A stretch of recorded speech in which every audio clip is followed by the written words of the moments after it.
Welcome, my friends, to another YouTube version of the BJJ Brick podcast. I hope you enjoy the show, and if you do, please subscribe to the channel. So here we go. Thank you for listening to the BJJ Brick podcast. We'll be bringing you Brazilian Jiu-Jitsu and good times. We hope to flatten your Jiu-Jitsu learning curve, help you get the most out of your grappling ability, and meet your goals both on and off the mat. Welcome back, my friends, to episode 204 of the BJJ Brick podcast. My name is Byron. I'm here with my man, Gary. Gary, what is happening? You know, I'm illin', chillin', and getting top billin', and I'm ready for this episode because we have Weston Roberts and his life-changing weight loss. It's going to be an awesome, inspiring show. Yep. Anytime you're able to drop 100 pounds and in that at a healthy weight is phenomenal. You know, Weston, as a young man, got up to 280 pounds, and really you see that in young people, and they rarely come back from that. You know, it's just such a difficult thing to conquer and to change your life that much. And he credits jiu-jitsu with being a huge part of his weight loss. And so, really impressed by this young man. Really happy to bring him on.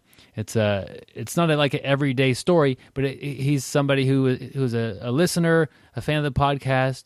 He could be at anybody's gym, or he could be the next guy walking in the door who's got some weight to lose, and it could be their story just like his. So definitely a thing that I think it needs to be heard. And we'll have to bring Weston to the audience today.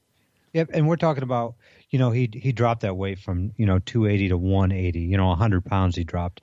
And we're not talking about the time Byron dropped 100 pounds. What Byron was doing was maxing out on the bench. 100 pounds is the most he's ever tried to do, and he ended up dropping it on his chest. So that's a different story for another episode. Yeah, I ended up working it down to my stomach, and 2 hours later, some people came in to close the gym down, and they found me. And were able to resuscitate me. Definitely, it's a good thing they found you. Well, it's pretty good. Yeah. I have insurance. And he has an indented chest right now. Well, actually, it wouldn't be indented because 100 pounds isn't enough to indent it. Oh, man. Gary, you wouldn't believe. It felt like it was 105 pounds. One day, Byron, you'll get there. One day. One day our email list will get into your inbox, and that could happen this week. We have an email we send out every week with the show notes and all the details from what's happening this week on the podcast. And if that's something that you want to get, go to bjjbrick.com or Facebook /bjjbrick and put your name and email address in there, and we'll send you the email list out. Pretty simple, a pretty effective way to remind you that the show was out. Yep. One day, a lot of you guys train right now, but some of you don't, and one day you're going to decide to train. And when you do train, that first year is the hardest year to train. So definitely check out Byron's audiobook. It's called Your First Year in BJJ. It's 2.5 hours of content, only $11.99. Or is that what the price is now, Byron? Yeah, we can make it a little higher if you want. Yeah, it's $11.99 for the audiobook there. Okay. For some reason, I just forgot everything. I guess it was from having my head squeezed like a grape. With the grape crusher. Ever since you showed me that technique, I'm just doing this technique only to you, Gary. Yep, that's what I like. Only me. But your first year in BJJ, like I said, when you first start, it's a tough year. You're going to have hurdles and roadblocks in your way, and this book basically is everything from soup to nuts. Not actually your nuts, but it's just a saying, just so you guys all know that. We don't want you to think it's a X-rated book, but it'll go from everything to, picking the right school, to getting ready for your first tournament, to what moves to work on, and, what are the benefits of jiu-jitsu. And we'll talk about that a little bit later with Weston Roberts. One of the big benefits is, the health benefits. Most people think of the self-defense and, learning how to twist arms and choke people unconscious. But, the lowering blood pressure, dropping weight, getting stronger, getting more flexible is very, very important. That's true. So, I'm always cracked up when I say something kind of odd and then you twist it and make it kind of funny or inappropriate. But when you say something yourself and then you twist your own words to make it, it's like giving yourself an alley-oop, you know? Well, the bad thing is you keep talking about twisting, and I was actually talking about nuts. So that's a little scary, Byron. Not trying to scare anybody here. We'll just move right along to the quote and pretend that first part didn't never happen. Yeah, we'll just twist that back to where it was and keep everything normal. This quote is from a gentleman named John Glenn, and it's kind of a silly one, but I enjoyed it, and we can talk about it. There's still no cure for the common birthday. That was John Glenn. Basically what this quote's telling me is that there's really no way to prevent your birthday, which in turn is you getting a little bit older as time marches on. I think with jiu-jitsu, sometimes if you do it incorrectly, it ages us. It could be hard on your body. You could make your back sore, make your neck sore, and give you permanent injuries. But if you do it right and you're careful with your training, it could definitely make you feel younger than you were. Look at Weston Roberts. No doubt he's adding years to his life, and not just years to his life, but quality years to his life from jiu-jitsu. And I think that you could do this as well if you do it right, if you're not getting injured as you train, and if you're careful with your training partners and yourself. Jiu-jitsu could be a bit of a fountain of youth. It's a fun way to stay in shape. Unlike a lot of ways to stay in shape, people get bored with them and they move on. Yeah, definitely it's a fun way to stay in shape. You made a good point about, training smart, training wisely. And I remember as I started getting a little bit older training, and I actually didn't start till I was 35, but I remember Byron and I's first instructor, John Castillo, always telling me, because I was the old guy. Geez, I started out as the old guy. I've always been the old guy in class. But John would always tell me, it's like, hey, Gary, you got to be careful with who you roll with as you get up in age. And, I had that, ego, and I didn't want to, kind of watch who I trained with. I wanted to train with everybody. And I look back at it, it's kind of like when I was in high school and my parents would tell me stuff, and I always thought I knew better. Just like when John was trying to tell me stuff, I thought I knew better. But as I've, progressed in my jiu-jitsu journey, I realized it really does pay to be safe. Techniques you're working, training partners, who you're training with, and, trying to stay safe, which will keep me on the mat more.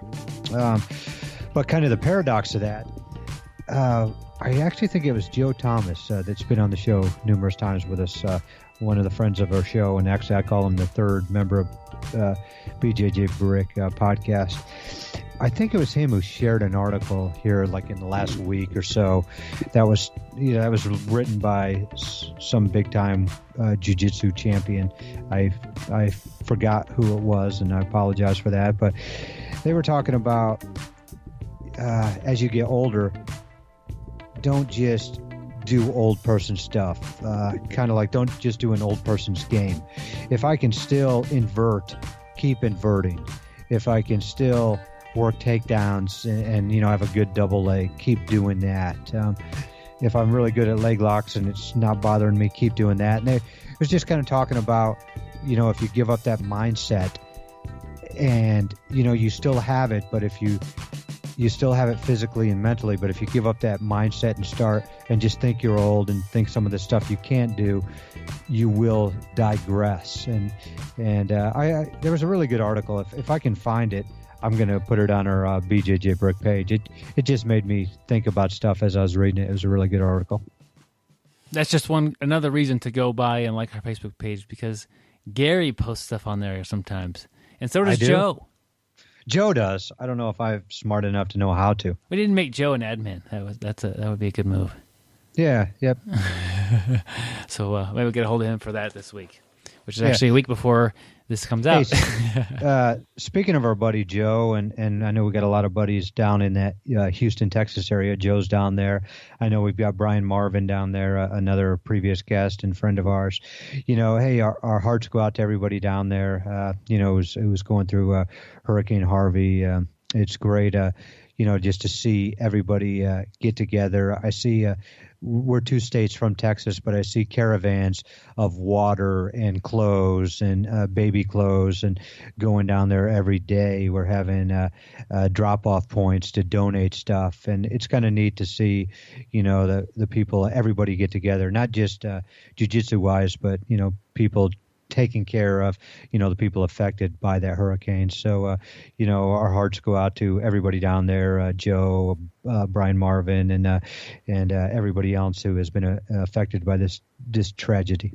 Yeah, and we're a little late getting on this, but saying that, but we've recorded a few episodes ahead. I went on vacation. I'm back. It's good to be back, Gary. And so I guess I kind of pulled the trigger thinking it's going on today. This is about a week after Hurricane Harvey that we're I would say 2 weeks. Yeah. Well, it's been a week, but it's probably going to be another 3 weeks till this airs.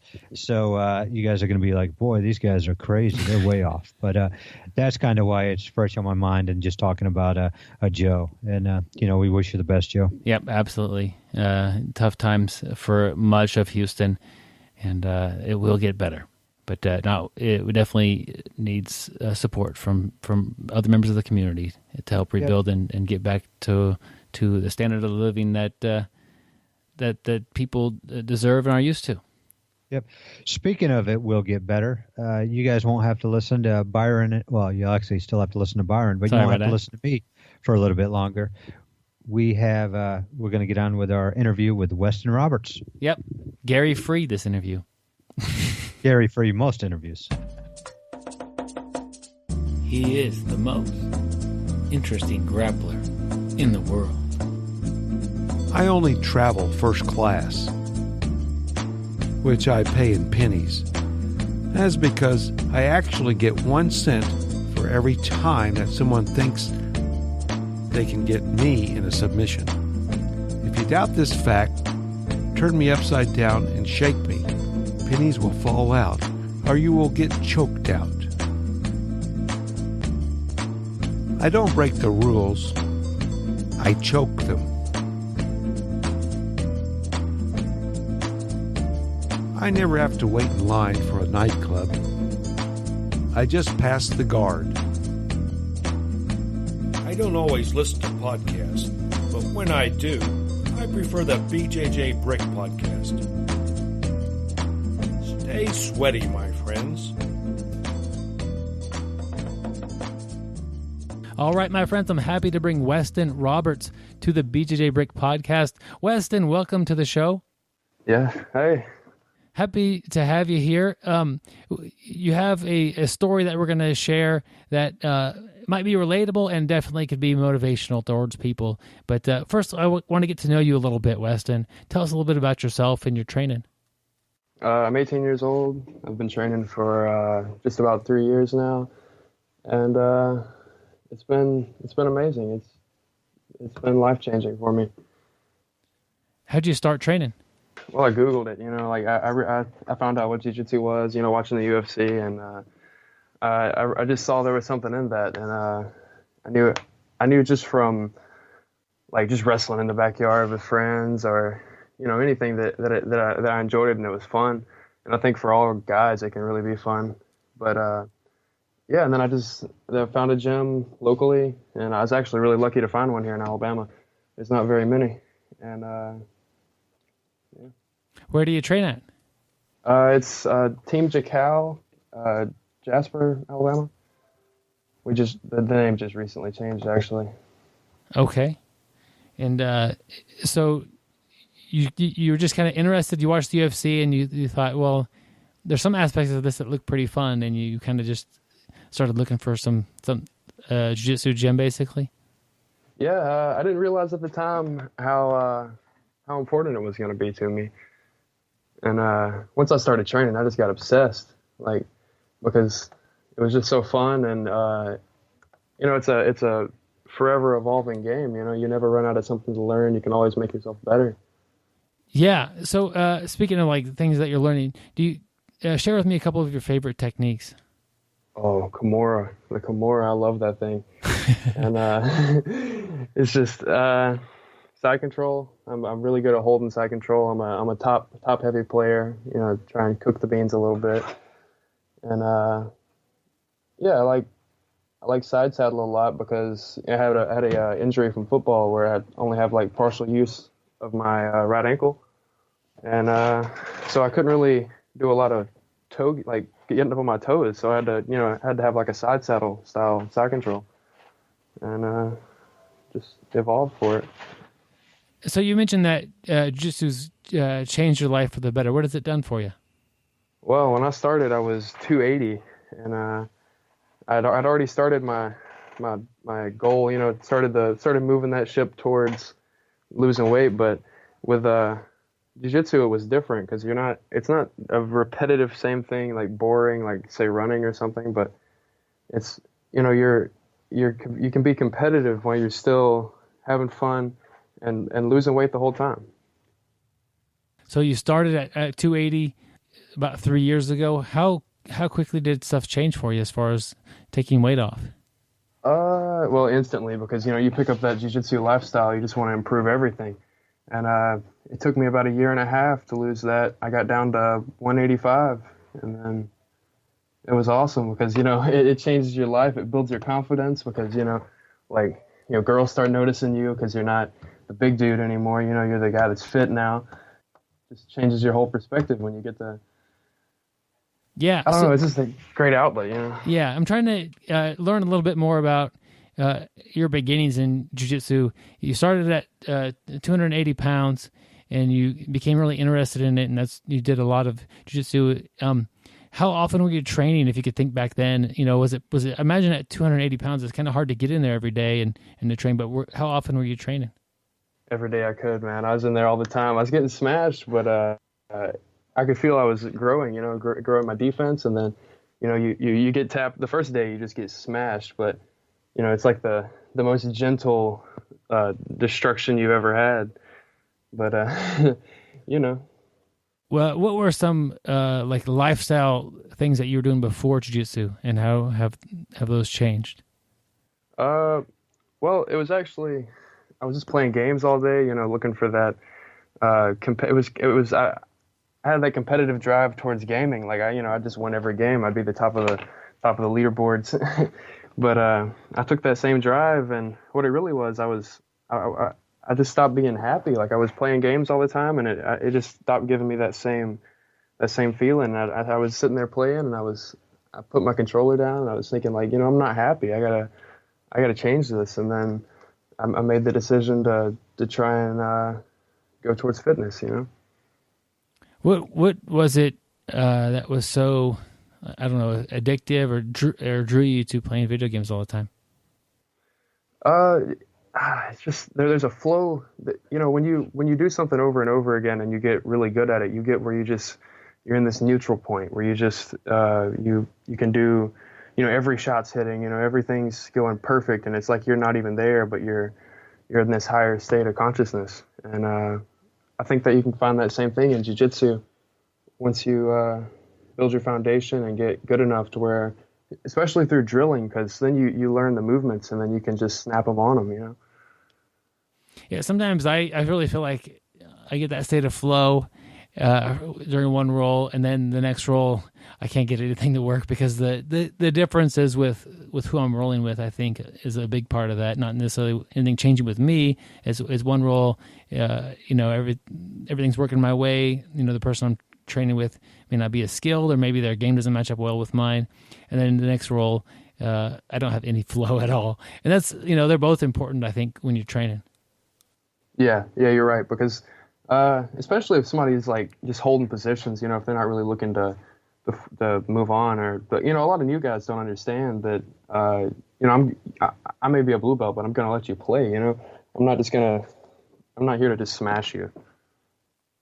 Yeah. And that, especially for the new guys, and you know, if you're a bigger new guy, sometimes that letting somebody play is a little more risky. You know, I'm a lot more likely to let somebody who is my size pass and work some stuff and I'll let the bigger guys do that. But if I get my face cranked a bunch of times, or they just want to, smash my head or something like that, I'm less likely to have that playful style next time. As far as I may not go real aggressive, but it really didn't help me out much, or I didn't have much fun the time that I was playful. So I might reel it in a little bit, and I think that's something that the bigger guys, when they're starting jiu-jitsu, kind of need to be aware of. If I do pass and I make this as miserable for that person as possible, they're not going to let me.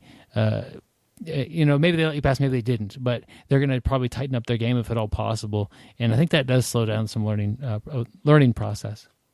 Yeah, I think it really does.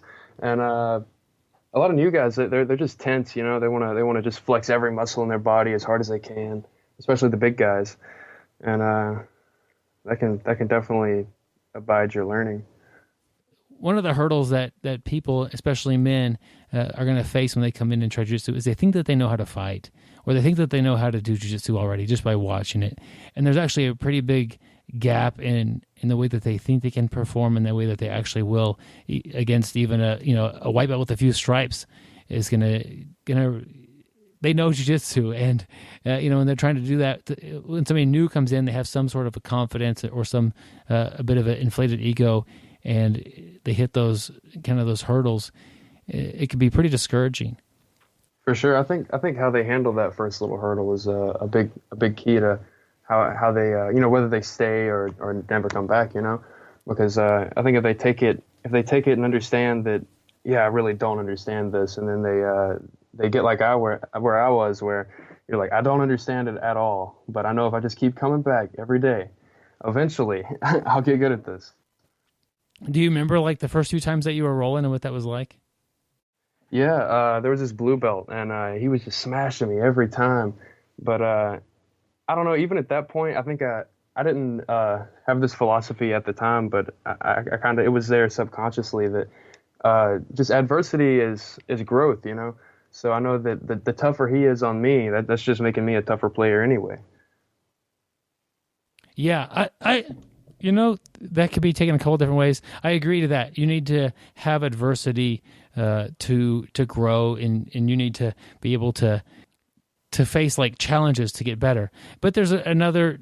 You can take that too far. If I'm trying to play baseball, which I am not a baseball player, and I'm just not a baseball player, and I've got a major league baseball guy throwing pitches at 100 miles an hour, and let's just say I know the technical ideas of a swing. A lot of those are going to fall off, and I'm just going to be desperate to hit that ball and make contact.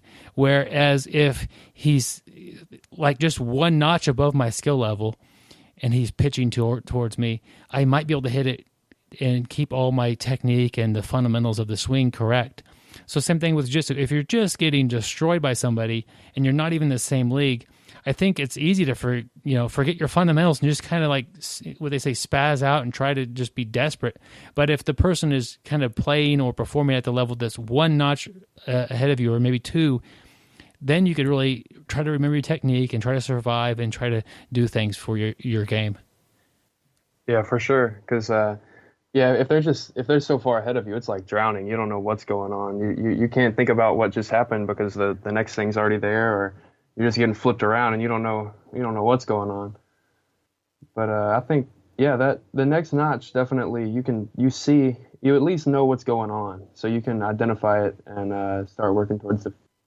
Yeah, I think that's a big aspect of training, is to train with somebody who's that notch above. But anybody who's several notches above can give you that style of roll if they just dial it back a little bit. But still, if you're getting tapped every 30 seconds, I think you might be outside of your learning area as far as, you'll see that jiu-jitsu is amazing and people could become really good at it. So Weston, I would like some advice from you for somebody who was in your shoes that you were in 3 years ago, not in good shape. You've got other hobbies and passions for sure, and you're just looking for something physical to do to maybe get in shape and find a good time at that as well. So what advice, like if you can go back to the Weston 3 years ago and say, hey man, I know you're 280 pounds, but I want you to do this, and here's some tips to make this process a little bit easier. What would you say to yourself back then? Oh, I'd say make friends, because I wasn't very social in the beginning, and I just wasn't social in general. I'd always been the kind of the outcast, the gamer dude. But I came to find out that there's a lot of people just like that in jiu-jitsu. It's like it attracts it, and when you make friends, then not only are you having a better time because you're rolling with your friends, but also they're a lot more likely to help you if you have a friendship. Yeah.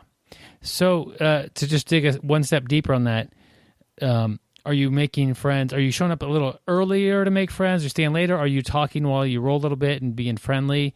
Are you partnering up with somebody and kind of getting to know them at that point?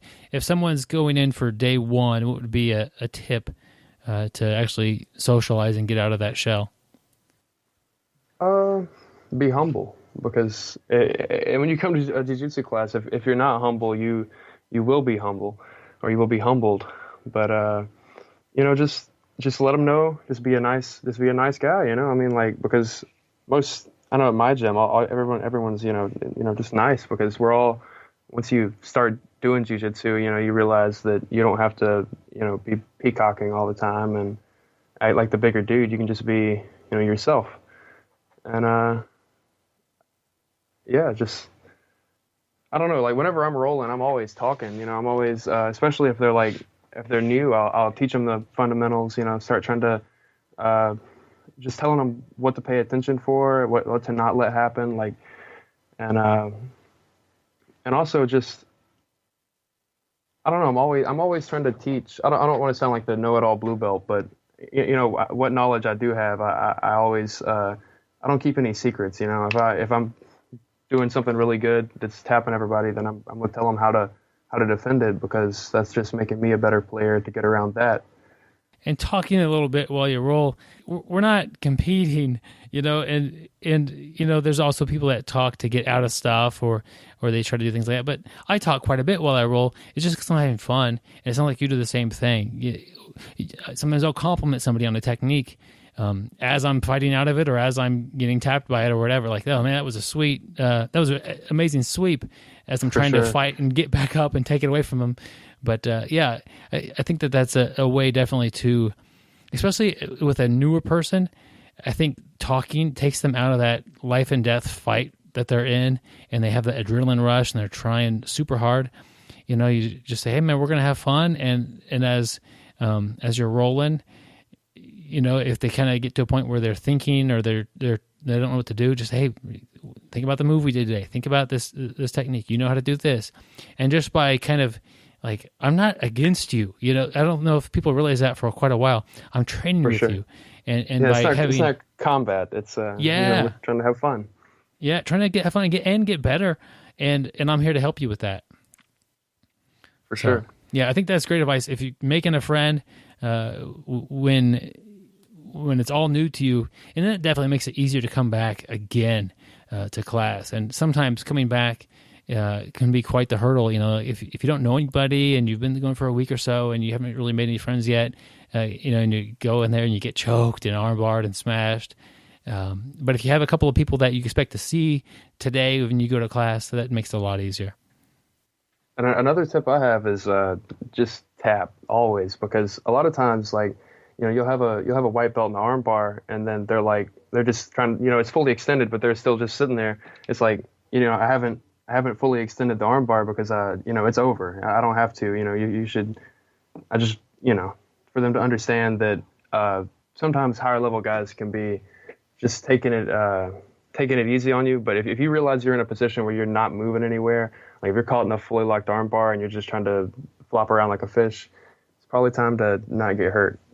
Yeah, and I think sometimes it's okay for the upper belt to explain what that armbar was and how it works. Because obviously, if you have me in an arm lock, arm bar, and I can't move my body, and my arm's fully extended, and it's done, I should tap without having to take any damage to my arm. But if I'm not doing that, clearly I don't understand something about this technique. For sure. I'm missing something. So, I mean, that's a teachable moment where you can say, hey, man, let's look how this works. I have your arm here, and as I pull back on this or pull down on this, there's really nowhere for your elbow to go except for to be hyperextended.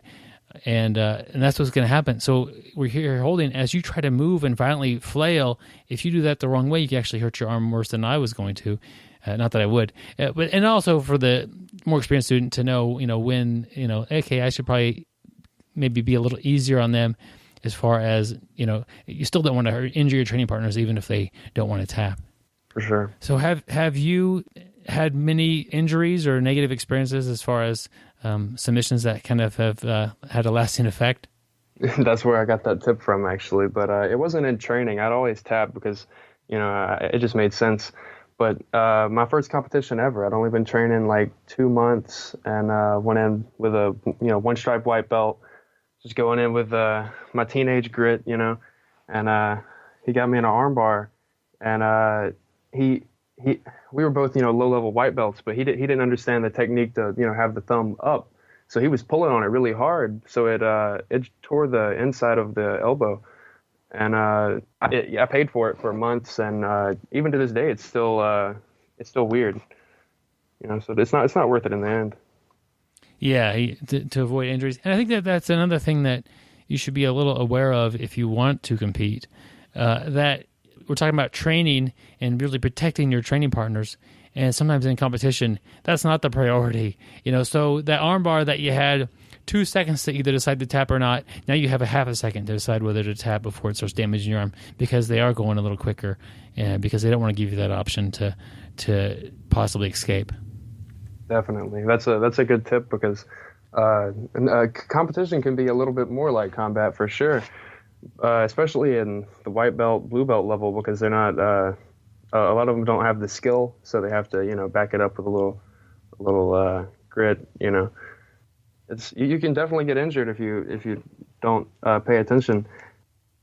I just wanted to say that, like, when you're in competition, like, I know one time I got really interested in, like, trying to get inverted and trying to have a really tricky game, but I was competing in, like, the ultra heavyweight class, and when you go inverted on a dude like that, there was this guy, he was like 290, but he was like a year older than me. And I went inverted, and he just came straight down on me with all his weight, and my neck cracked, and it was terrible. Like, just so just understand that if you compete, it may not be the same as when you're in the gym, like, where they're just going to they could just smash you. Yeah, and that I guess that's a pretty good example of something your teammates would not have done, but it was still legal to kind of put pressure on you like that, but. Your teammates, wanting your safety as one of the highest things while you're training, they're not going to do that. And also, in your particular situation, you may not have had a teammate that was 290 that could do that, because if I tried that on a guy who's 280, I'm not going to bother them. I don't weigh enough to actually smash them in that position. Yeah, that's the thing. Like, at my gym, there's our coach, like the top guy, is a brown belt. And he just recently got his brown belt, but I mean, he's a really smart, he's a smart grappler. But it's just that I feel like, like in California, there's schools with, like, 10 black belts, and they're just like, black belts are nothing. But I've only ever rolled with one black belt ever, and so it's just like, it's not weird for me to be the highest ranking guy in the class. I don't know where I was going with that. No, that's an interesting point. That I know a lot of listeners are in the same boat, and I know I was at a time. I think I got my blue belt the day that I met a black belt, and it was like, wow, this guy's a black belt, and he must know everything about jiu-jitsu. And now I know that's not true, but as jiu-jitsu spreads, the places that it finds itself that are new, of course, there's not going to be an established team with a bunch of top quality, 10 black belts there to help you train. But you train with what you have, and you really rely a lot on your teammates to help you get better and to develop.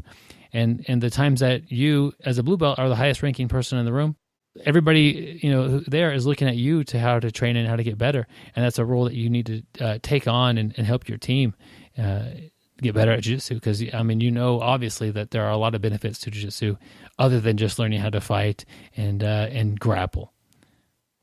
Yeah. So, when you're teaching, I think people will understand it better, especially functionally. If, say you catch them in a position or a submission and you explain it right afterwards, they're like, well, I know exactly how that felt. And, it's more applicable for them than just, the coach just teaching some random technique off the top of their head, Even if it's not a random technique, if it's like maybe they have the lessons planned out for a whole month or something like that. If Weston, if you catch me in something and I almost get out, but I don't, and you give me like a tip, I'm going to definitely listen to that. And I'm going to remember that, because this is something that is affecting my game right now. It's something that's really relevant. If we're learning, quarter guard today in class, I'm going to pay attention. I'm going to do my best I can to learn it. But I know that when I'm drilling and when I'm sparring, I'm not likely to implement a lot of that into my session. It's just not something that I'm interested in right now. But if Weston arm bars me 3 times and he tells me the third time, as he's doing it, hey, do this instead, I'm going to remember that, and I'm going to start using that tip to get out of arm bars instead. And I think that teaching to the individual and picking up things while you're actually training and rolling, and that's the type of feedback that is really important to get. That you can never get that on YouTube, because the person that's showing you the thing on YouTube doesn't really know what you need. They're just showing you what you think you need. For sure. And you're not only helping that person learn and growing a friendship there and making their game better so that they can enjoy the game better, but you're also helping yourself. Like, I find that if I'm teaching a technique, I might find a new way to get to it, or I may find a new leverage point, like say with the Kimura that I had not saw before. And you can definitely learn more by teaching. Yeah, absolutely. I've heard many people say that they learn a lot when they are teaching. Weston, I do want to peer back some more and help even more the person who's overweight and they're just starting jiu-jitsu. What were your diet changes like? Were they easy to do because you're motivated to train and that was your big focus, or did you make a lot of big changes, or were you making subtle changes and all the activity did most of the work? Well, once you make that decision to start trying to be healthier, it's a lot easier to better yourself with your diet if you have a functional reason for it instead of just what tastes good. But educating yourself is the biggest thing, because you're less likely to make that decision to have a Pepsi or a Coke, and have all that sugar hit you. If you know what it does and why, and what a functional diet looks like. But I think the biggest thing for me that made me start eating right was the education, and then also the just being a functional. It bettered my performance, because from day one I started competing, and you don't want to go in there super heavy and be in a heavy weight class. But also, I think just being with me, just going to jiu-jitsu, like it was a lifestyle change, just towards the better, because I wanted to improve everything in my life, and the diet was one of the first things you had to change. But for a tip for anyone out there who's overweight, the first thing you got to cut is the sodas. I mean, I think that was one of the biggest things that got me so big, is I was just sitting down playing games all day, drinking soda, and that sugar, your body can't break down all that sugar. It just turns it straight into fat, because there's just an insane amount of sugar in that soda. And it's so easy to put down sodas like nothing, like drinking water, compared to eating an unhealthy meal or a candy bar or something like that. A soda is just like almost you could drink that in your like subconsciously, before you know what you're drinking 32 ounces of sugar water basically, and you could have had like 5 candy bars for the same price to your body, and it would be hard for me to sit down and eat a whole bunch of candy, but I could certainly drink soda without really batting an eye at it. So yeah, I think that's great advice. If you're drinking a lot of sugar, that's an easy thing to cut. Perhaps easy. Maybe it's really ingrained in your lifestyle. But did you substitute it with something else, or did you? What were you drinking instead of soda? Coffee. I became jiu-jitsu made me a really big fan of coffee. Having that cup right before you train, it brightens you up a little bit.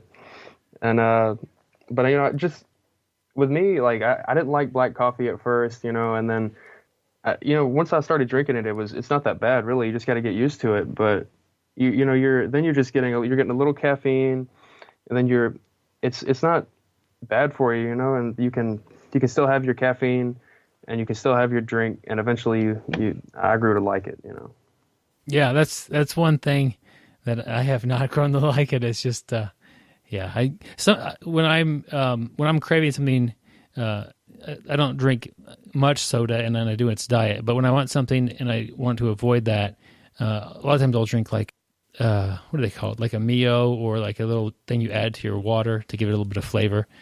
But because I crave sweet things a lot, and I don't want to, like you were saying, drinking soda with sugar in it, that's really really hard on your body. And so if I'm craving something sweet, sometimes I'll kind of cheat and drink something like a little additive you add to your water.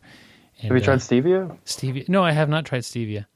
It's a sugar-free sweetener. It's a natural sweetener, and I'm not a fan of it. I don't know. It's like I'm not a fan of the flavor.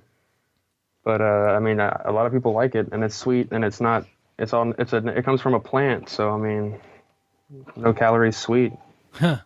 It's I've heard of it many times, and I've heard people like, do you put it in your coffee, or do you put it in your tea, or I don't know what people do with stevia. I had a hard time with it with coffee because coffee has such a bold flavor. It'd take you have to put a pound of it in there to even make a difference. Well, I think cutting out the sugar is a big deal. Much changes to the rest of your diet, or was that the biggest change with the biggest impact? I think that's where a lot of the weight came from. Was just I don't know. In the South, we've got our food, and a lot of it's not necessarily good for you. Besides I know my grandmother was heavy on vegetables though, because we always grew a garden of lots of homegrown food. Healthy food can be good. You just have to learn how to prepare it. So if you're just trying to eat broccoli plain, it's not going to be a good meal for you. It's not going to taste all that good. But if you take the time to prepare it and fix it up a little bit, you can really have something good.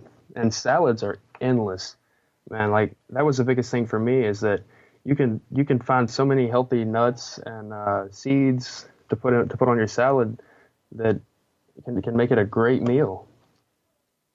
Yeah, there's a lot of variety there. When somebody says that they don't like salad, they just really haven't experimented with it enough to really find something that they like. A great meal option, and it's also something that you really don't have to cook and prepare for an hour and a half either. For sure. And I think with jiu-jitsu, you kind of alluded to it, the lifestyle. You don't want to come into class having just eaten a bunch of junk food and try to roll. You're not going to perform as well. So I think even if it's just the days that you're training, you'll naturally clean your diet up a little bit to perform better. For sure. Especially like, this is just a tip for people who are already in jiu-jitsu. Like this is, most people have probably already figured it out. Like I wouldn't eat anything within an hour before, nothing, just water. Because if you eat a whole big bowl of spaghetti, right before you roll, it's you might see that spaghetti again. Yeah, you don't want to have that experience. That would it's gonna make a mess. But especially when you're on the mat, you're pushing yourself pretty hard, and I've definitely seen teammates run over to a trash can and get rid of their meal. Yeah. For new people too, I think it'll help your performance to cut that meal out before too, because you have a good solid meal before, like maybe 2 hours out, but if your body's having to go through the digestive process of breaking all that down, it's gonna slow you down a lot. And I think jiu-jitsu helped me understand my body more and how how the digestive system makes you feel. And, if you have crap food in you, it's going to slow you down a lot, make you groggy, and really just feel terrible if you have a trash diet. Yeah, that it's another motivation, as you're eating that, third cheeseburger, and you're going to grapple here in a little while. Okay, this is not going to help me get it. I'm going to get smashed here in a little bit. And is this helping that thing? No, I'll probably be tired and a little bit slower and not performing as well. So yeah, eating healthy before, not too soon before, it will help you have better results on the mat, and that's a really rewarding feeling. I think that kind of will spiral upwards as far as your jiu-jitsu. You're eating healthier, you're enjoying grappling more because you're getting better at it. You're not feeling groggy. You're like you said, you're kind of learning about your body and how it's reacting, and so I think that's a great cycle to get onto. And for the new people that are thinking about starting, or someone who's trying to get in shape, it's going to be hard in the beginning, but for me, I found that it was only hard just getting in there. Once you get in there, you're in that moment, and you start to enjoy it, and it's just walking through that door. That's the hard part. Even once you advance and get better at the game, I mean, some days you don't feel like going in, but if you just walk through those doors and just go, then you're in there. Yeah, I remember my first time. I think it was 2002, so I might be remembering incorrectly. But the door was on the side of a big brick building, and it was not labeled. And I pull up, and I'm sitting outside the door, and I don't see anybody. And I wait for a little while, and then I was like, and I go home. I was like, I don't know what's outside that door, but I don't know what's up with that. And so the guy called me and said, I thought you were going to be at class today. And I said, yeah, I couldn't find it. He goes, it's the door in the brick building. I'm like, oh, okay. So I'm glad he called me back, but just going through that door the first time and not knowing what was going to be behind it. Once I got in the door, once I got on the mat, so that's where the fun starts. You could just psych yourself out sitting in the car thinking about what's on the side door. Just get out there and go train. In reality, if you just think about it, this is a person running a business, and they want to serve customers. And if you feel like you're not being served in a satisfied way as a customer, you could leave. But really, that should be their big priority, especially for new students, to make this an enjoyable learning experience. And that's what you're paying for. For sure, and not only the business owner, but the people in there. The students want more students. That's more training partners and a more diverse game for them. So they're gonna. I know I'm always nice to new people because I want more partners. Yeah, and and that serves you in the long run as these partners get better and better, and it serves the gym as the gym gets stronger and more stable. And you know that it's going to serve them. And you're not convincing somebody to do something that's wrong for them. It's clear that you have seen the benefits of jiu-jitsu and you're trying to get somebody to stick with it and have fun and enjoy it because it's going to be great for them long term. For sure, and like with me, I feel like a jiu-jitsu infomercial. Like I'm just trying to say it's the greatest thing on earth, but for me, it really was. I mean, it was really that miracle thing that helped me turn my life around because it's just so fun. I mean, once you get in there, and then I don't know, especially once you start advancing, and once you don't get tapped every time, then you can start learning your offense and start, you start learning how to actually play the game instead of just being on bottom and trying not to get your arm ripped off the whole time. Yeah, there's definitely that learning curve that once you pick that up, it does get easier. The difference between, and there's nothing wrong with playing games and that sort of entertainment. People really enjoy that, and that's a great way to spend time if that's something you're enjoying. But the difference with that in jiu-jitsu is, or one of the differences, and there's probably a million, but if you're eating and drinking unhealthy things, and then you're going to go try to perform on Xbox, you're not going to notice those effects so much. You might, I don't know, maybe you would notice them somewhat, but if you're actually physically doing jiu-jitsu or some other high sport that has a high degree of physical ability and just using your body, you're going to notice those right away. And you get that feedback like, man, I'm being hard on my body right now by eating these things. And I don't know if you notice much or anything about as far as diet goes and ability to perform in playing Xbox or Call of Duty or something.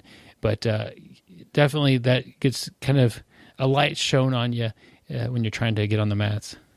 For sure, because jiu-jitsu is very physically demanding. If you're, especially if you're going to train like a young guy, if you're going to go in there trying to have like a heavy wrestling game, but you wouldn't necessarily see it in Xbox because it's more of a mental thing. You're just moving your thumbs. So maybe I don't know how caffeine or sugar or any of the things in some of the foods affect your mental ability, but some of those might actually be helping you somewhat perform better, especially if you're sleepy or you need a little pick me up. You might get a little boost from eating a bunch of junk food versus on the mats.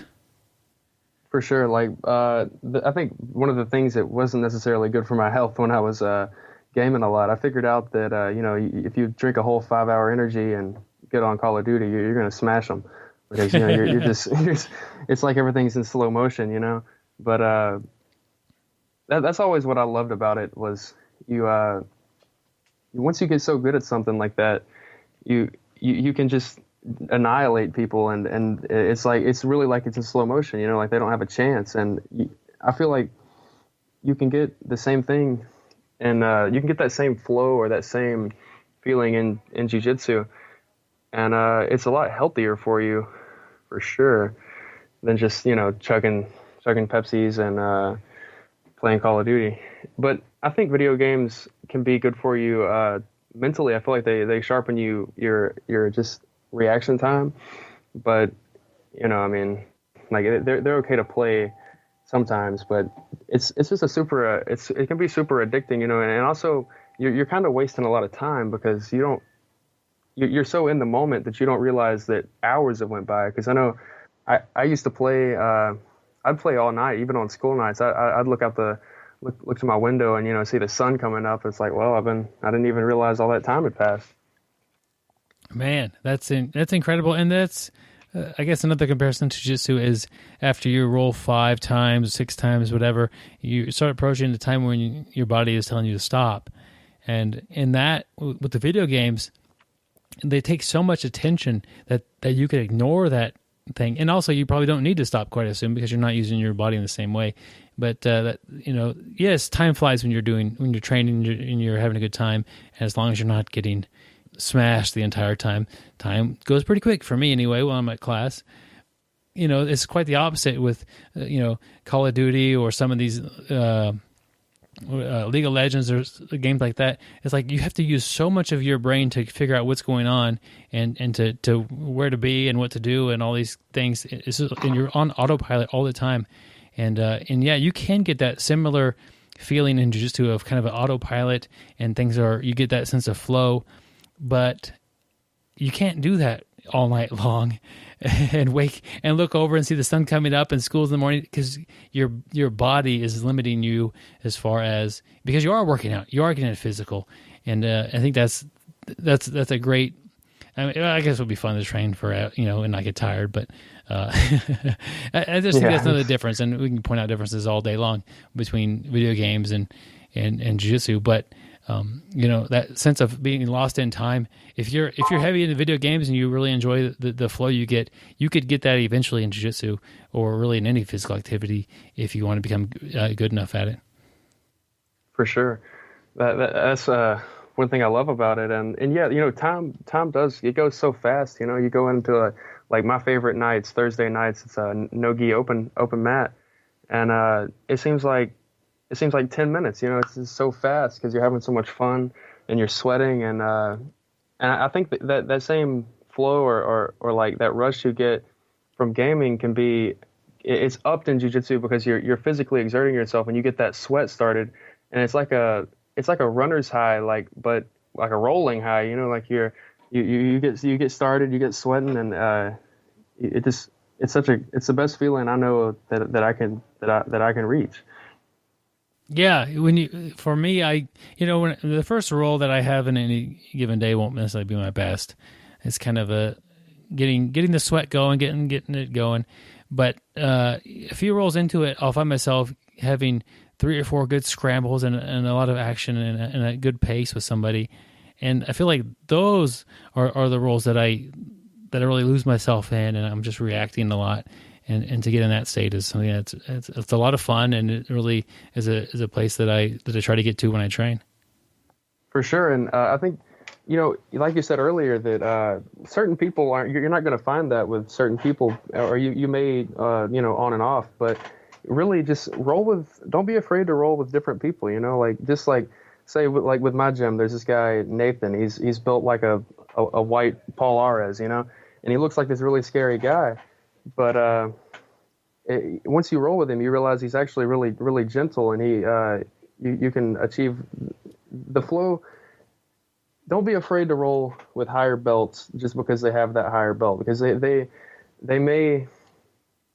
have the skill level to where they can flow with you. They're not worried about just trying to get the side control and hold you down, like say a blue belt maybe. But if you get in there with a purple belt, they're gonna.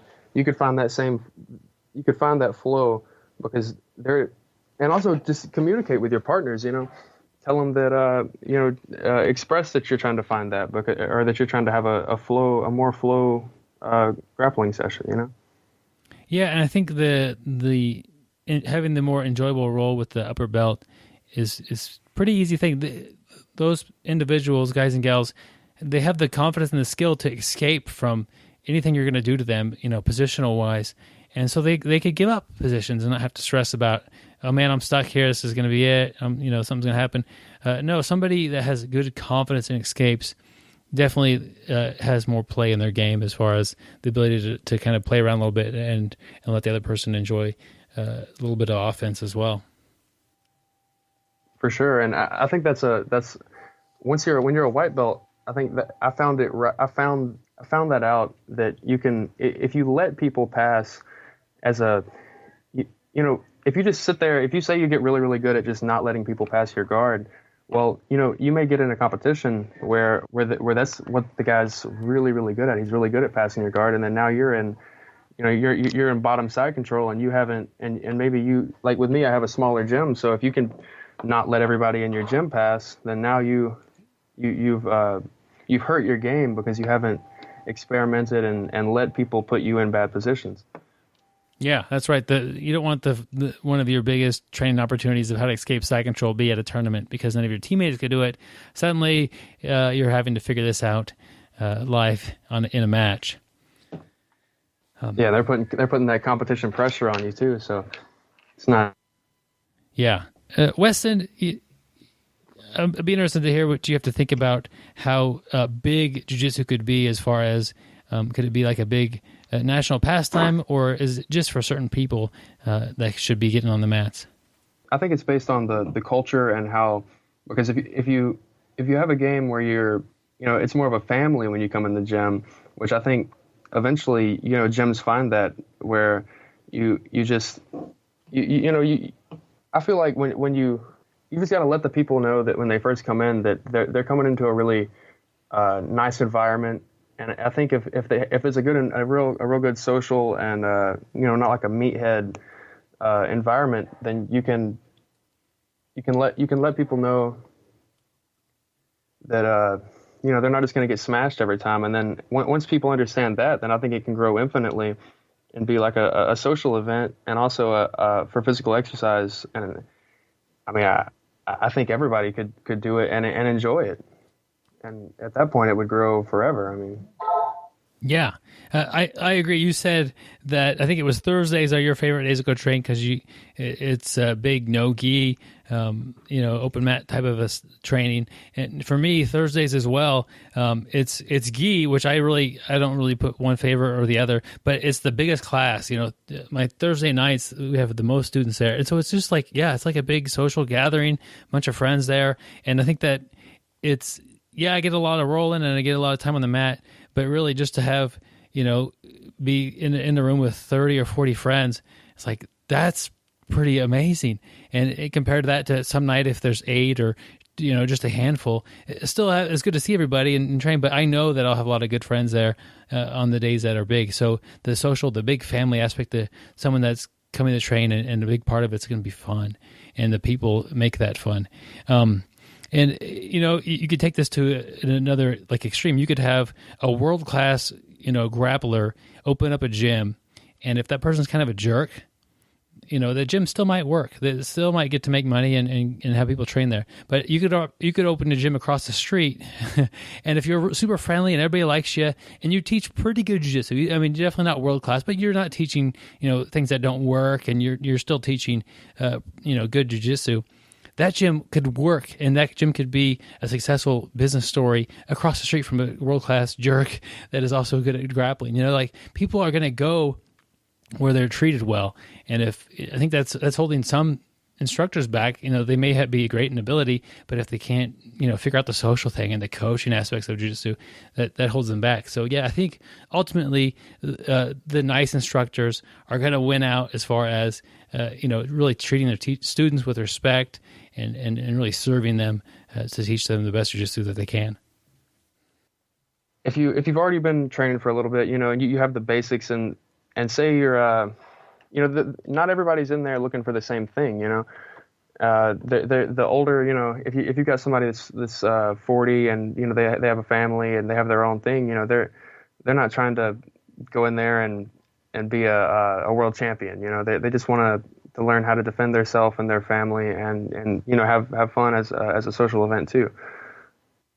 Yeah, and that's an important thing to be able to pick up on, like what people are trying to get out of jiu-jitsu, and look to make that part of the experience. For sure, and actually, if you're at a level where you understand jiu-jitsu and you see that that's what somebody's looking for, then show them some techniques that could help them with that too. Because I want to offer to the person coming in.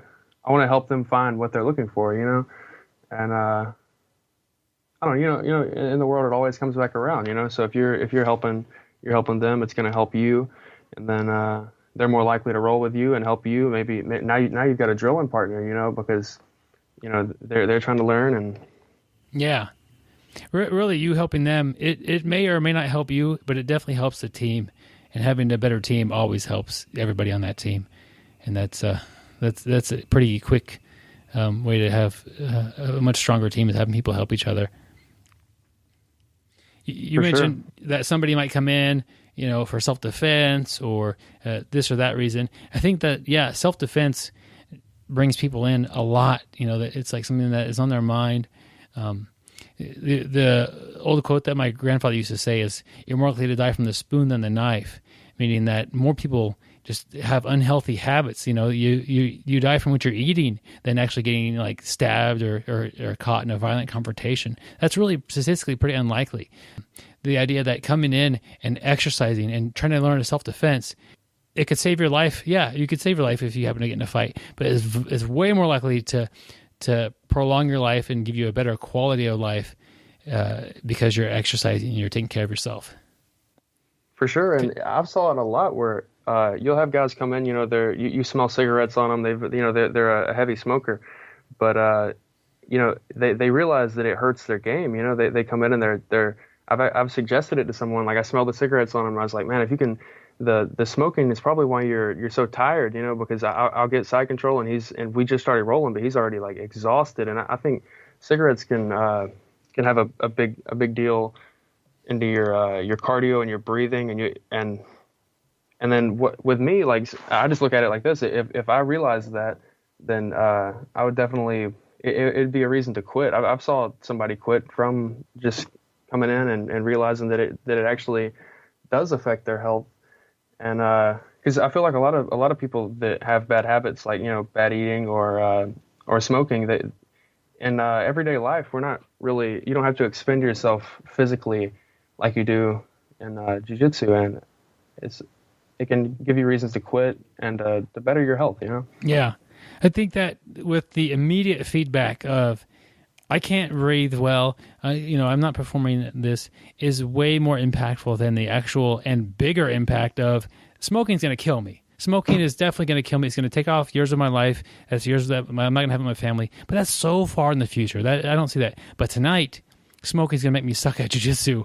And although I'd rather, be happy sucking at jiu-jitsu than get killed early, but the immediate effects of it are shown. And I think that's a huge impact and motivation for somebody to quit smoking or quit other unhealthy habits. Weston, you're 18. I'm assuming, are you out of high school, or what's your current status with school? I graduated this year. All right. Well, congratulations. I'm guessing there's probably not any jiu-jitsu in your high school, is there? No, there's not. We didn't even have wrestling, and I really wish we had, because it would have been the closest thing to jiu-jitsu. But I think jiu-jitsu could be a great thing to have in schools, because so like whenever I was coming up through school, like I was always the outcast and I was bullied, but I think of everybody, if jiu-jitsu was a thing in school where people could, have an outlet to, especially for younger boys, like, so teenagers like my age, right? Like if they don't expend that energy, then, you can make bad choices, or, I just feel that you make better choices as a person. And with the hormones like they are at my age, you really need to expend that, or you can end up doing stupid stuff, like driving really fast. And I think that with jiu-jitsu, like say after tonight, after rolling, like I'll drive home doing like 35. I'm just chilling, like I don't need to do anything else. And I think that can really help younger kids, and I think it'd be a great thing for society in general, but also just as a sport to have in school. Yeah. I think that some principals would be nervous about bringing in a combat sport. I mean, your school doesn't even have wrestling, and that's that would be a great addition. That would probably be easier to get in the door. But, any principals actually train and see the benefits that it does, and see what the actual, room is like, and see what the atmosphere is like in the gym of jiu-jitsu. It's something that would be great to have in schools. And you talk about that energy and that feeling, young guys particularly want to prove that they're tough, and that they have to like prove themselves into their manhood. Jiu-jitsu takes that away. Like, yes, you're tough, and yes, you're not that tough, but you're learning how at the same time. Like, yes, you're a blue belt, you're really good at jiu-jitsu, but you put you up against some guy that's even better. It's like, yeah, I'm not good at jiu-jitsu anymore. I get the same thing all the time. I'm a black belt. I feel like a lot of times I'm good at jiu-jitsu. And then some days it's like, I don't really understand jiu-jitsu very well because this person is way better than me. And so you get that the feelings of, or to be able to express like, yes, I'm physical. Yes, like the idea that somebody who's doing jiu-jitsu would go out and need to prove themselves in a fight or to go do that. This is ridiculous. We're doing that every day. We're in our training. And I think that would actually help give people confidence, because I think a lot of kids fight because they're nervous and because they want to prove themselves. And if you could put that, let them do that in the actual controlled environment and give them the actual confidence, they won't need to fight, and they won't need to feel like they need to do, it gets rid of a lot of that angst. Exactly. That's exactly what I was thinking. That angst. There's no. It takes it away so anybody, even if you're in shape, but that confidence of knowing that if something did happen, you could defend yourself, or just, I don't know, it gives you before jiu-jitsu, I didn't have any confidence really. I was, I was big and fat, and I had these giant man tits, and that I was always just like looking down at the floor because I didn't want I didn't want them sticking out. You can't put your chest up. So that just little things like that, just always looking down and everything, that affects you mentally, and then once you start doing jiu-jitsu and you get a little more confidence, and it helped me socially with that same confidence, because you come in and talk to people, and you can building friendships, you learn how to build friendships, and you learn what people are looking for in jiu-jitsu and life, and then it just improves everything. Yeah, absolutely, it does. You're out there. I remember what it was like to be single and not have any confidence in myself, and just, if you lose weight, of course you'll feel better about the way you look, and if you gain confidence like on the mat as far as jiu-jitsu, you'll have more confidence in other things in your life as well. And so just approaching people of the opposite sex or somebody you're attracted to, and having that confidence. I mean, I don't know which one's more important, being a confident person or being a fit person. They're both viewed pretty highly by somebody who you're trying to make yourself attractive for. And I think jiu-jitsu is great at doing both those. So, you wouldn't join jiu-jitsu to find a mate, but you could, maybe not at that location, but the skills and the way it's changed in your life definitely helps you in other categories in your life as well. Yeah, confidence is really important, really, really important, and it's not something you can really fake if you don't feel it, And jiu-jitsu helped me feel it, Yeah. And I had a tip just for anybody who trains. Like, I notice a lot of people don't understand that you don't just get better at jiu-jitsu on the mats and training. You do get better there, but a lot of the advancements I've made have been just sitting at home, just thinking. You think in your head, and then that's why I think drilling and that's why rolling is important, because then you learn what it feels like to be there, and then you can go home and think about it and really advance and think what you can do from there. But just running through it in your head can be a massive improvement in your game. Absolutely. And that, I'm a big advocate of doing techniques that are interesting to you, because that happens a lot more often. You'll run it. I mean, I don't know if you're purposely setting aside some time to think about jiu-jitsu, but if you're really fascinated with Kimuras, you're more likely just to think about those throughout the day, just kind of as your mind wanders around from place to place. Kimura will pop in. If you're bored out of your mind with a Kimura, but you've been drilling it and trying to get it to be better, you're at no point will Kimura really enter into your thoughts, and will you have some big change in the way you're actually doing anything. So being interested, I think, in a technique helps that process of off the mat kind of thinking about it and discovery really develop. For sure, definitely. And, for new guys, I see they just want to get on YouTube and watch video after video. But I realized pretty early that wasn't the way for me, just because then you've got so much stuff in your head that you can't do anything, So I think if with me, I just started picking techniques to get good at. I started with the head and arm choke, just specialize in what you enjoy. And then once you feel confident there, don't be the guy that just learns one submission and that's all they ever use, because then you won't have any variety in your game. But definitely try and find new levels of something if you enjoy it. Yeah.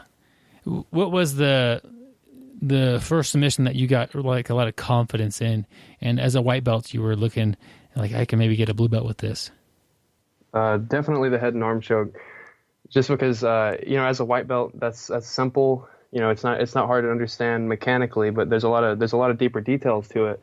But you understand that if you get the head under the arm and you can cross their arm over, it's easy to do. And I like teaching that to I'll teach techniques like that to early white belts, like the the head and arm choke, the Americana, and I think it helps them because it's something they can understand the mechanics of. It's like if you try and show a white belt the Berimbolo, they're going to look at you like you're crazy.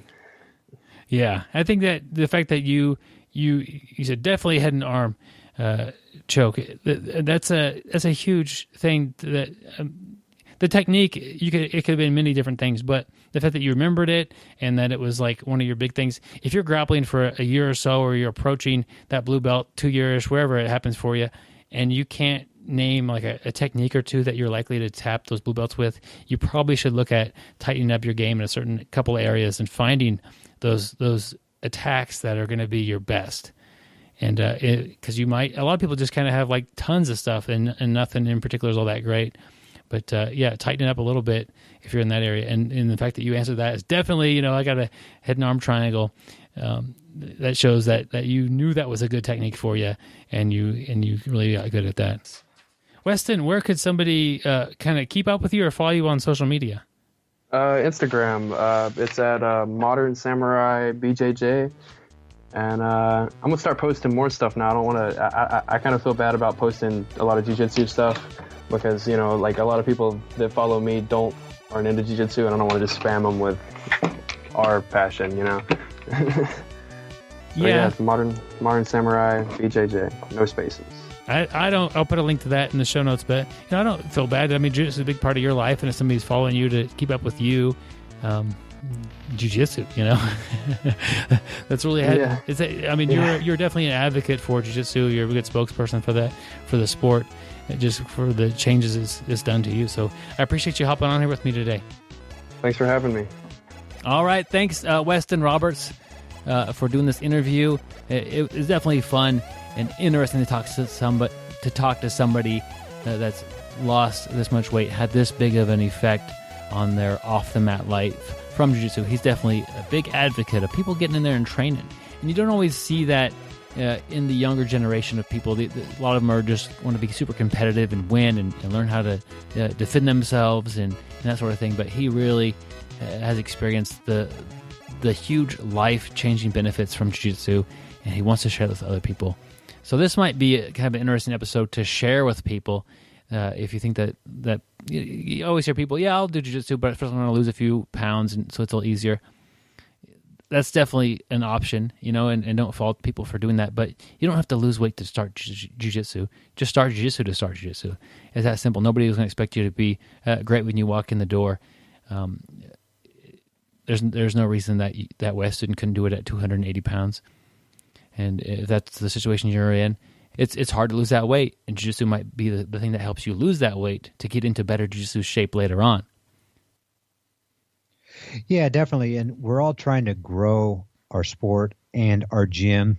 And, we do get a lot of people who say, hey, I need to lose a little bit of weight or get in a little bit better shape before I start. I think just by sharing Weston's story, people who I really think that Weston's story can inspire people to get training. I know there's a lot of things interviews and articles we share, but I really do think there's this article or this interview, I think could really get some people, off the couch, watching TV onto the mat. So a very inspirational story, and so definitely share it. I do think a lot of people would enjoy that. Yeah, and just lessons learned this week from Weston. So that was very enjoyable. Thank you, Weston. We appreciate you taking the time and coming to talk to us. So last week we had our new friend Mike Bidwell on the show. And this week, I was looking for an article of the week. If you have an article or a website and you write an article and you'd like to have us talk about it, that'd be fantastic. Send it our way, bjjbrick@gmail.com, or send it to us through Facebook Messenger. And that would be good. But I just hopped on Mike Bidwell's page. I know he's got a great blog. And I found an article that he recently put on there. The article is called, I Think I Suck at BJJ. Beginner Tips to Survive the First 6 Months of Jiu-Jitsu. So this is like the first half of the audiobook, perhaps, Gary. No, it is a bit different. But 6 months. That is tough to survive, Gary. Yeah, and I know last week I mentioned I was talking with a newer guy when we were training, and I'm thinking about that conversation I had with this person. He's been training about a year now, and this is the kind of stuff we were talking about. Tip number 1, you won't suck forever. And this guy I was talking to is kind of a slower learner like myself. I was a very slow learner. Byron will admit to that. Byron and I started together, and Byron, ramped up that learning curve a lot quicker than I did. But the one thing I always knew is one of these days I'm going to get it. And I'm very hard-headed. Not that my grape is hard when Byron tries to squeeze it, which actually sounds terrible. Unless you've been listening to your last couple episodes. But I'm really hard-headed. I'm not going to stop. I'm going to figure that out. And, I was really, really bad at jiu-jitsu and for definitely a lot more than 6 months. But, stick with it. You are going to get better. And you won't suck forever, as tip number 1 says. I'm just entertained by, like, yet again, you say something and then capitalize on the awkwardness of your own words to make it even worse. Hey, Byron, I have no problem embarrassing myself. That's funny. For the fun of others. I have no problem being the butt of the joke, as you've always, throw the audiobook at me. But I am weird. I admit it. And I have no issues with being weird. And you're weird about being weird, I guess. No, that's why we love you here, Gary. Yeah, I think that's why we get along so well. And look at the next thing on the list is to be okay with tapping. Tapping is just a tool that we use to keep you from getting hurt. There's nothing to be embarrassed about. It's just a way to say, let's restart. You got me. It's something to learn from. In reality, if we didn't tap in jiu-jitsu, we wouldn't train jiu-jitsu. It wouldn't exist. You would train it, and either our submissions would be so poorly constructed from never learning how to actually do a submission, or we would just be so injured from trying to train. Literally, you couldn't go a training session without getting a serious bodily injury. Tapping is perfectly normal, and anybody who's good enough to be tapping you out has tapped out many times themselves. So it's nothing to be embarrassed about to get tapped out. It's just part of the learning process, part of training, and finding people who will tap you out even when you're a bit better. That is something that you should pursue. So I think some of the people who are new at jiu-jitsu kind of think it's, I don't want to tap, I don't want to get beat, I don't want, if I can get out of it, if there's a chance I can get out of it, I'm going to do that. It's okay to tap, and like you said, if you're trapped, it's okay to tap. I mean, that's an okay thing, and you might get a little bit of coaching advice about how you could get out of something, especially if you're tapping like way early. They might give you some tips, but don't put your safety in a number 2 position. It should be pretty high. Number 1 position as far as your training and your long-term ability to stay on the mat is your safety. That's the way I am, Gary, anyway. Yeah, I'm definitely the same way. But when I did start, I didn't want to tap, and it was a bad mistake on my part, and it did hold me back. Long-time listeners could tell us just what kind of vegetables you would put on your elbows. Peas. Yes, Byron. peas. That would be a bag of frozen peas. That is becoming legend in so if you are new, pick up that bag of frozen peas, put it in your freezer like Gary, and then put those peas on your elbow. On your elbows. When you don't tap from arm bars. Yep. You'd be walking in the frozen footsteps of Gary. Hey, I actually think number 3 is, like, to be honest, one of the best things I've read. I love number 3 here. I am actually going to copy and paste this and send it to a lot of my friends that I train with. Be careful what you call a benchmark. If you're 43 and just starting jiu-jitsu, you're not the same as a 20-year-old. If you're a 43-year-old office worker who's never played a sport in his life and is a little overweight, not very athletic, versus the 22-year-old ex-college football player who runs a 4.640 and bench presses 315 pounds and can do the splits, you can't compare yourself to this part. And what I really love here is the line he says, the real truth is you shouldn't be comparing yourself to anyone. He said, if you're going to compare yourself to, how you were a month ago, how you were 2 months ago. I thought that, that is awesome. And I think a lot of us do compare ourselves. Like I said, I used to compare myself with Byron. And, even though I'm much older but very better looking than Byron, I did compare myself with him. I used to always say, hey, Byron may have got better at jiu-jitsu quicker than me, but, I still have the good looks that he doesn't have. But I shouldn't have been comparing myself with him. Compare yourself with, how you were last month if you are going to compare yourself. Definitely I think everybody who is starting, or if you're 5 years down your journey and you're still, oh boy, this guy's better than me or whatever, read this number 3. I think it's awesome, and I think it'll help a lot of people. And like I said, I do plan on sharing this with all of my training partners. Gary, to do this, like in the example you were giving, are you comparing yourself? Are you better looking than you were a month ago? Actually, the bad part about aging, I actually do get uglier. Dang. as time goes on. My hairline gets a little off. I get more wrinkles in my head. My ears get thicker. I get a couple more scars on my eyebrows.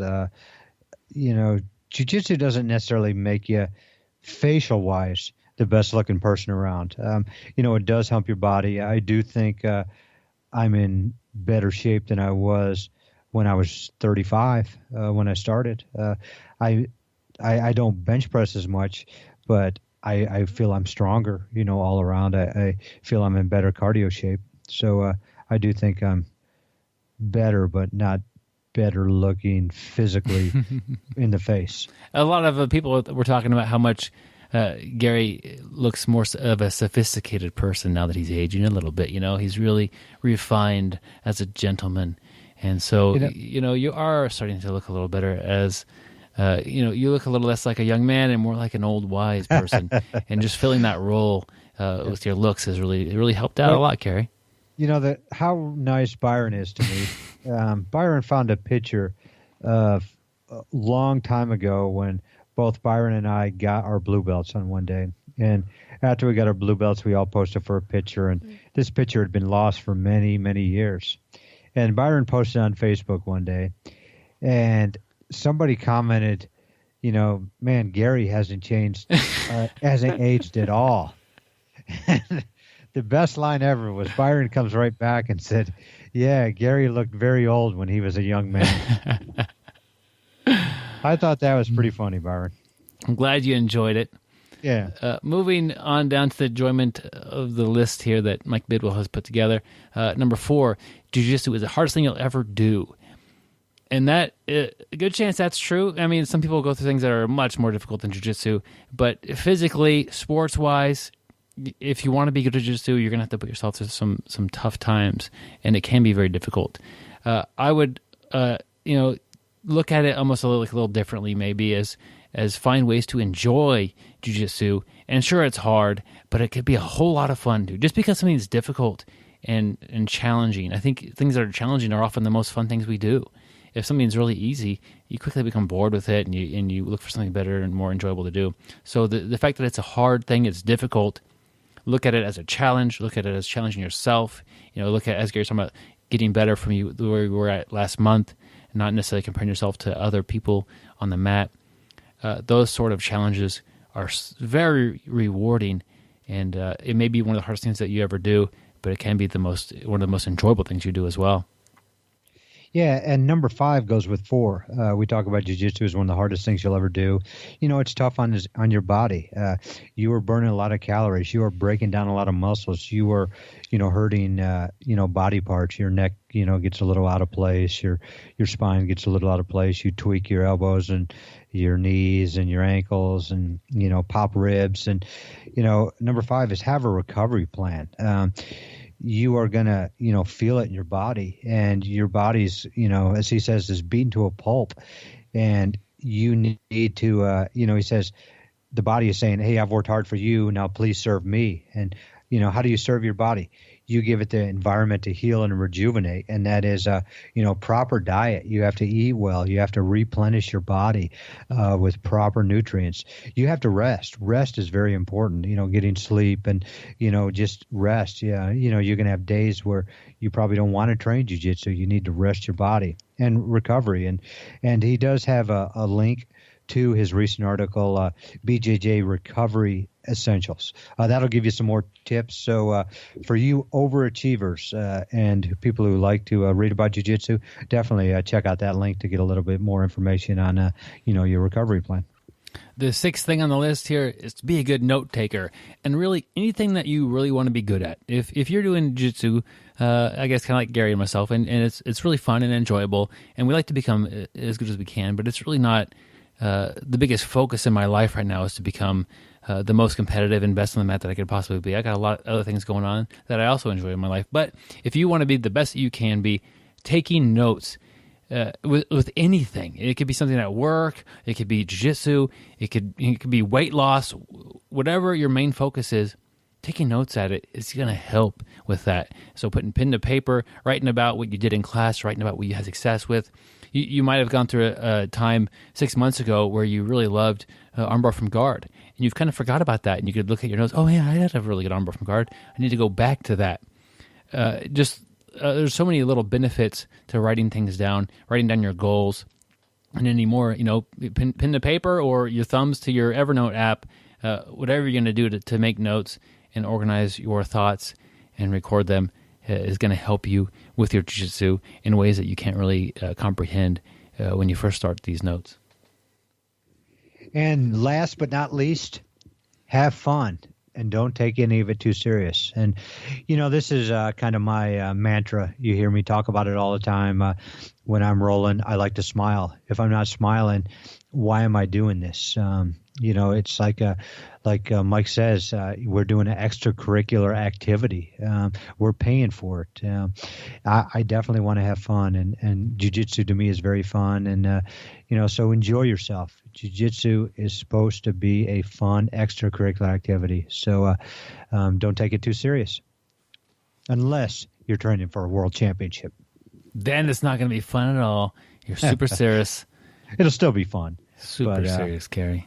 Yeah, and I mean, we all have different goals, but we're really talking about your first 6 months of jiu-jitsu. Yeah. So definitely don't take it too serious and have fun. The last line he has on here, from time to time, it's good to remind yourself that BJJ is just a bunch of grown-ups play fighting in funny pajamas. So don't take yourself too serious.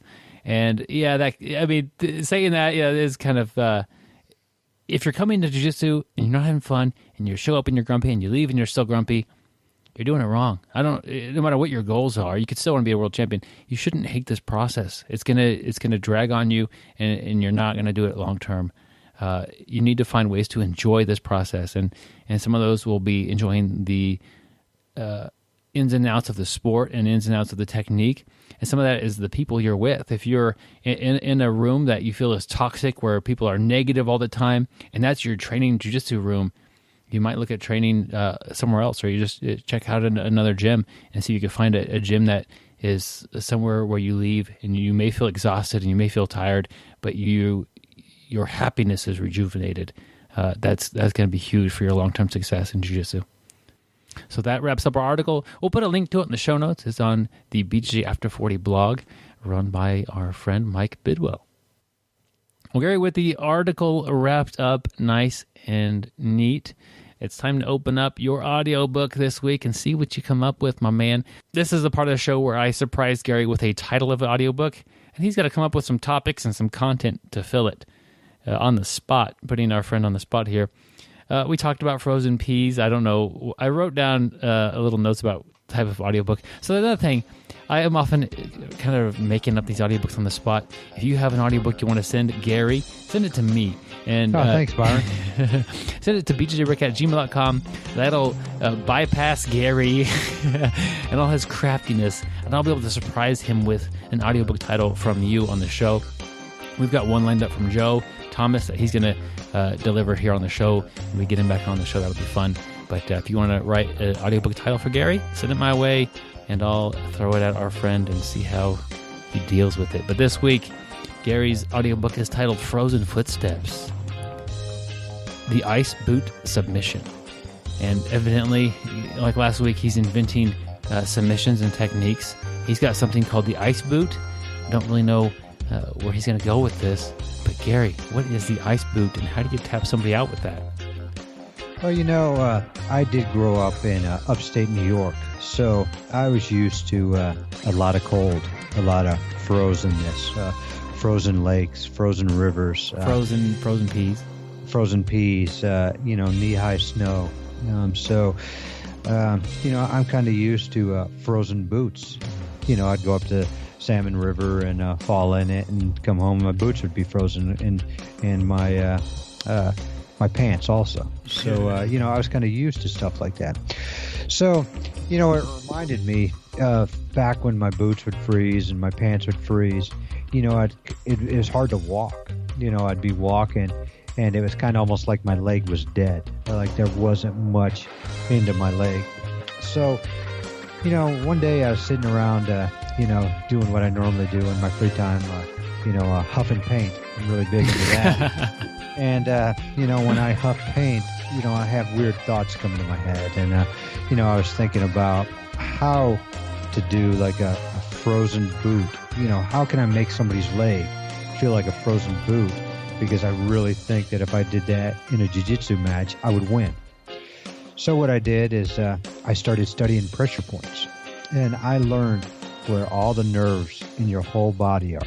I basically became a chiropractor. I don't have a chiropractor degree, but I have started practicing on my friends. 3 of them can't walk anymore because I severely messed up their labrum, but they have insurance, so they're taken care of. But the frozen boot leg lock, I have now learned to use my knuckles, and how I've used my knuckles to the spinal area, and I can basically take all feeling away from that leg, through these pressure points. So I know I've heard a lot of people say pressure points don't work and the dim mock doesn't work, but I don't agree with that statement. I have found it to make it work for myself. So if you roll with me, you better watch out for pressure points. And if I get you in the right spot, your leg will go numb.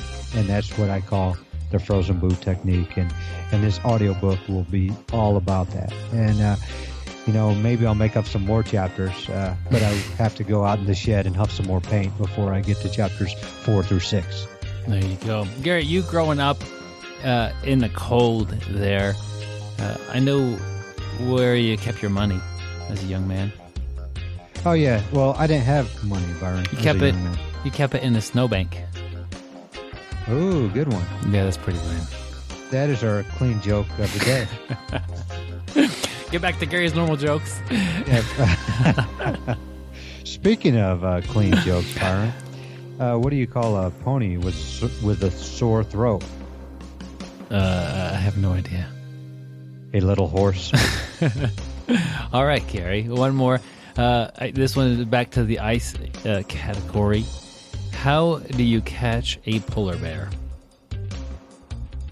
Byron, I do not know. Okay, this is perfect joke because it has to do with frozen things. You talked about peas. It's got it all in there, Gary. Here we go. Gary, you take some frozen peas. You dig a hole in the ice. You put the frozen peas around the hole in the ice. When the bear comes to take a pee, you kick him in the ice hole. That's a good one, Byron. Clean and a little bit odd at the same time. Definitely odd. Yeah, you gotta kick him hard. You gotta definitely kick him hard. Because it's gonna be... Otherwise, it's just gonna kill you right off the bat. BJJ Break Podcast is not responsible for any bear attacks caused by this method of hunting polar bears. It probably doesn't work either. Kick them in the ice hole, Gary. Yep. Speaking of not kicking people in the ice hole, our Patreon supporters are very good friends of ours, and we would never do that to them. Patreon is a website for content producers where you can donate a little bit of cheese to your buddies, to try to help their endeavor, which us would be a podcast. So basically, definitely check out the link to Patreon. We've talked about our Patreon supporters every week. We get somebody new, but you can donate each per show or per month. You're going to get a gi patch, a sticker. You're going to get to join the private Facebook group, which you may not want to do, especially if Byron and I are in that Facebook group. But, for all our Patreon supporters, we really do support you, and you guys are a big part of this show, and we cannot keep this show afloat without y'all. Yep. Gary, here's an idea we'll forget about. We should do on our private Facebook group a selfie Saturday, where when we roll together Saturday mornings, which isn't every Saturday, but it's several Saturdays in a month, take a selfie of the people grappling and put it up on the private Facebook group. That'd be kind of fun. I'm down with that. There we go. You just got to remind us to do it. That's the hard part, because we forget. And by the time I remember, Gary will be soaked in sweat. It'll be 5 minutes into the thing, and it won't be very picture-friendly. Well, we don't care about picture friendly. I show up about 10 minutes late, and I'll be looking. 10. It's open, Matt, Gary. It's open. like, man, your sense of time is way off. Okay, 11 minutes, a little behind. Gary shows up 30? early, which makes my late seem even later. But what will be just in time is next week's episode, Gary. What do we have next week? We have Chelsea Lyons. She is a instructor at the Marcelo Garcia School in Dallas, and recommended to me by several listeners to go interview her, and a lot of fun talking with her, and excited to bring that interview to you next week. Yeah, so definitely do not miss next week's show. Also, if you happen to be coming through Wichita, Kansas, definitely give us a ring. Actually, not a ring. Hit us up on Facebook or bjjbrick@gmail.com. We'd love to find a time and train with you and learn from you and have fun and maybe take a Saturday selfie. Yep, and if you sound like you're going to be really nice and fun to train with, I'll definitely find the time to train with you. If you sound like you're going to be mean and are really good already at jiu-jitsu and going to hurt me, I'll send you to Gary, and that's how it's been going so far. Yeah, we really appreciate it. I've spent 4 weeks in the hospital thanks to Byron, but it doesn't matter because I do have a health plan. There you go. That's the main thing, is the health plan, right? That's one step ahead of our social media outlets that we have is Gary's health plan. Once that's done, go check out Facebook.com and our presence on there, our YouTube page. And, of course, Gary, we have a podcast. It's probably our biggest outlet that we have and that people listen to literally right now. So no need to tell the listeners about the podcast. But tell your friends. That's right. Tell your friends. Hashtag tell your friends. So let them know about us. There we go. And that's been a big way how we have been growing the podcast, because the odds are if you enjoy this, your friends enjoy you, your friends might also enjoy the podcast, especially those that train. You don't need to go telling all your friends that don't train, although that is also an option. Yeah, we have no problem if you tell your coworkers also. There you go. They might learn how to catch a polar bear. Definitely. All right, Gary, it's been a interesting week, and we're back on track, kind of getting things back in normal since we both have taken back-to-back vacations, getting back in the groove. So that's good. That's good. It's always good to be in the groove. We're ready to rumble. Ready to rumble. Stay sweaty, my friends. And don't forget to stock up on frozen peas. Thank you for listening.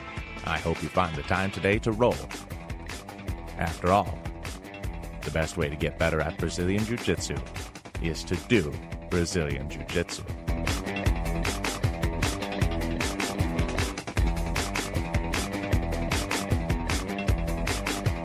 There's still no cure for the common birthday. That was John Glenn. And basically that's as silly as that is, we are all getting older. And you could look at somebody who, you could be 10 years older than somebody or 10 years younger than somebody, look at them and say, man, they're doing great, or they're doing better than me, even though I'm older than them, or even though they're younger than, I don't know. Let me try this whole damn thing, Gary. It's kind of an odd quote, kind of funny, but really, everybody's aging. There's nobody that can escape this. You could put off some of the aging process by staying in really good shape and taking care of yourself, but still, your joints are going to age. Your bones will get a little less. Man, I'm really turning this to a downer. Let me try it for the third time. Okay, basically, what this quote's telling me